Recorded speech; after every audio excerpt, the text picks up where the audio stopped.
Hello, I'm Keiki and I work for Kapa'alana. Kids are actually exploring some science kits that were sent to us from a non-profit organization called Super Science Kits, founded by a 9-year-old girl, or when she was 9 years old.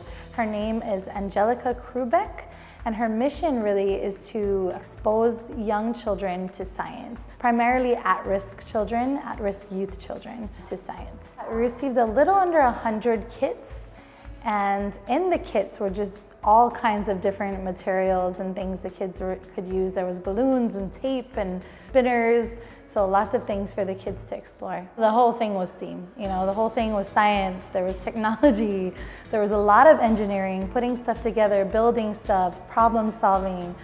There was art. She put so much stuff in there to decorate them and put them together. There was a ton of math. They were measuring, they were counting, they were sorting, they were having to figure out which stick was longer, which stick was shorter, and which one went on what end.